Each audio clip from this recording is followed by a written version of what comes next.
Friends and viewer, The Mysterious Island by Jules Verne.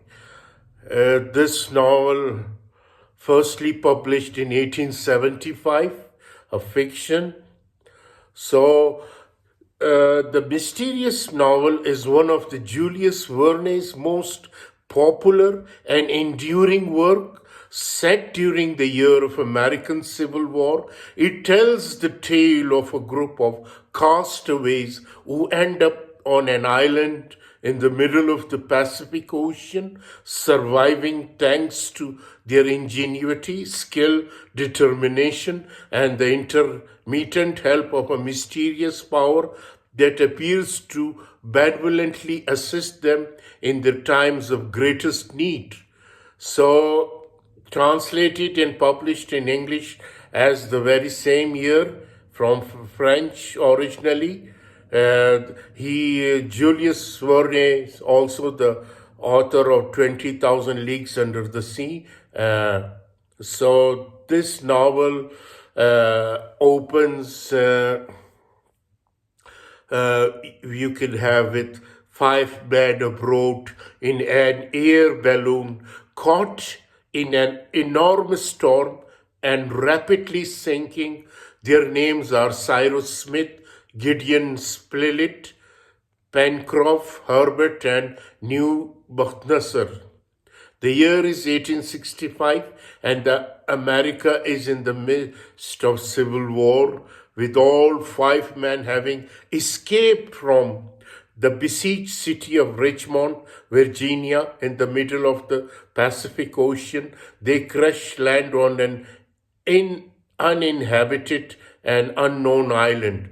In the act of crash landing, Cyrus is thrown into the sea right before the air balloon hits the shoreline, and the man spends several days searching before he is found a great deal inland. They have no explanation for how he could possibly have ended up in that location, and this proves to be the first of several mysteries they encountered during their time on the island. The men, who all proved to be extremely resourceful, make the best of their situation. They build a temporary shelter where they first landed on the island, dubbing it in the Chimneys. The men explore large parts of the rest of the island, giving names to many of the geographical features and location, inspired by the story of the family Robinson, who had done the same, and are quite capable and resourceful colonists. Eventually, they discover a large system of cabins in the granite cliffs on one side of the island, where they make their permanent home, Granite House. Eventually, they build a canoe sailing up and down the river. One day, they discover a large chest that seems to have washed ashore, filled with all manner of useful and wonderful tools and supplies that they could not have hoped to manufacture. On another occasion, they even discover the remains of their balloon, rescuing the canvas balloon and all the rigging to use it for clothing, material, and sails on the ship they built.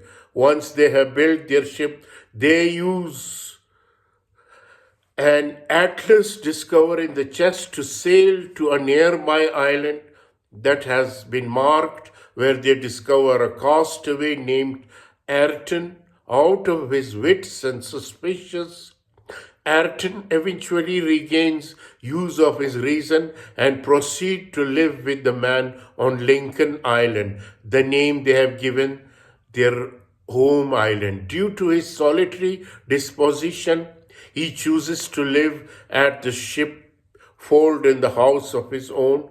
Winter comes and goes, but the next spring, the company is besieged by pirates who land in the bay near Granite House. In their skirmish with the pirate, Ayrton is captured and Herbert ends up shot and almost dying, but the man nursed him back to health. In one of the most mysterious events on the island, they eventually discover Arton deposited back in the ship hold after a long spell of captivity, and at the same time, the remaining pirates all lined up in the grass dead. The man vow not to rest until they have discovered the person behind all of these mysterious, where their search proved fruitless.